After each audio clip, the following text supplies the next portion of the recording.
Daniel Nyamai. I'm a professor in the School of Agriculture, Natural Resources and Environmental Studies.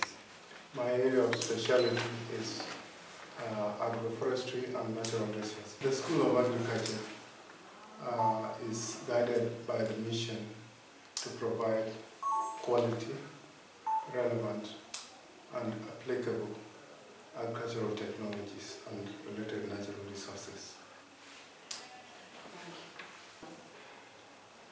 Besides teaching, the school is engaged in a number of research and development activities. For instance, currently we are undertaking research together with the International Center for Research in Agroforestry. We are undertaking a research project called Evergreen Agriculture. Also, we are involved in an education curriculum development for agribusiness, which we are undertaking together with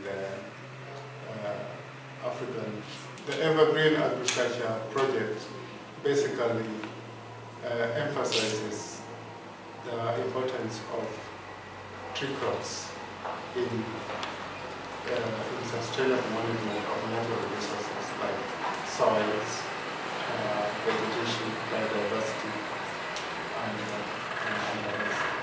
What it does is that we use trees in agricultural production systems to help mitigate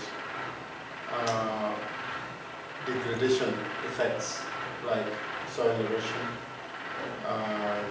deforestation, which are very common in most of our agricultural systems.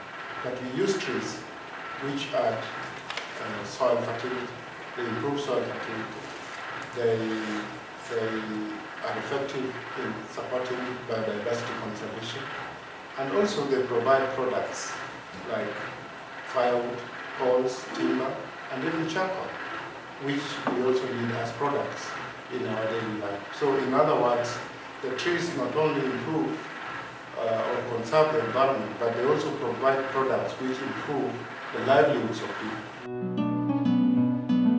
At the moment, the projects that we are having, some are funded by our partners, like the one I mentioned, ANAFE. The university has signed a memorandum of understanding with ANAFE. We are also initiating some projects with ICRAF and other organizations. They are partly funded by the university and also partly funded by those partners.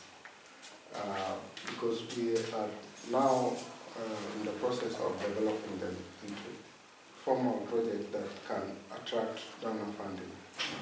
You see, knowledge, they say knowledge is power. There is also a proverb that show somebody how to fish, don't give somebody fish. So what we are doing as a school, we are knowledge developers. We develop technologies, we develop knowledge and innovation. And this is what we use, and we make sure that this is made available to the end users, the actors, which are the farmers, the investors. For instance, if we teach or we train students in agribusiness, for instance, they go out there, they should now use the knowledge and the practice that they have acquired while they were undergoing training.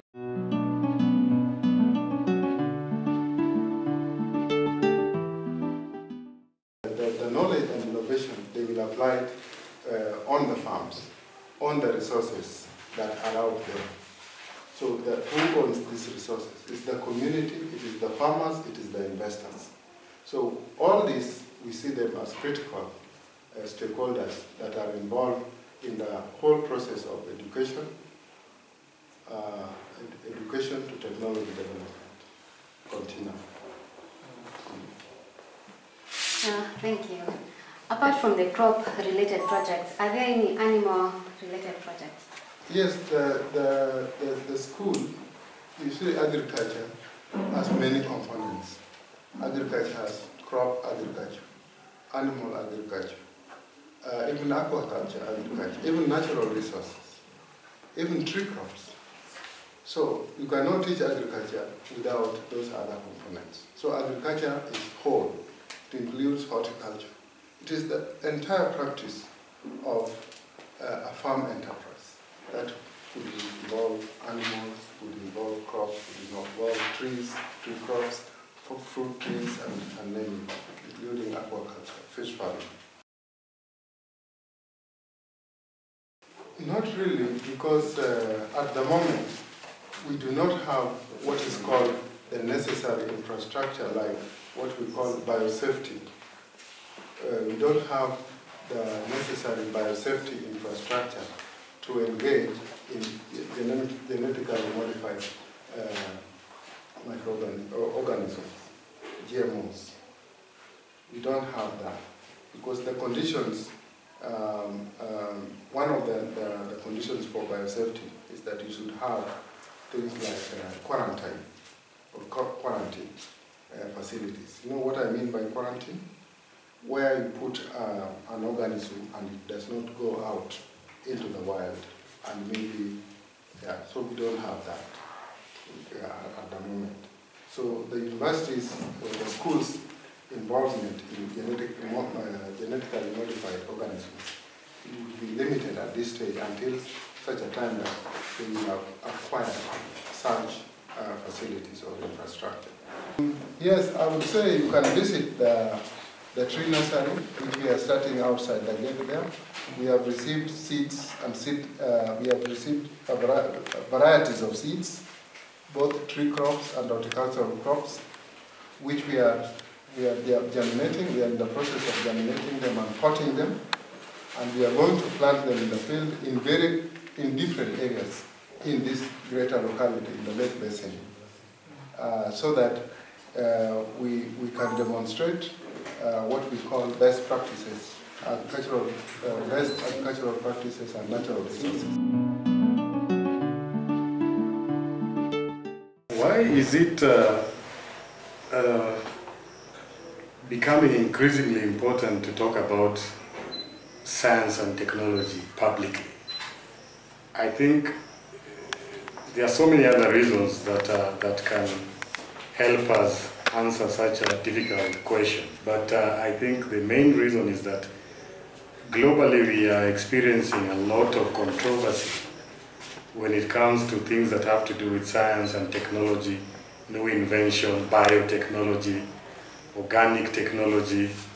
We are talking about nuclear technology, nanotechnology, all sorts of technology. It's very difficult for ordinary people to understand what all these things are about. And yet this seems to be the future of humanity. We are seeing a future where you'll be eating genetically modified organisms, foodstuffs and all that. So it's important for us communicators or journalists to really know that we are actually telling the public and giving the public accurate information when it comes to science and technology.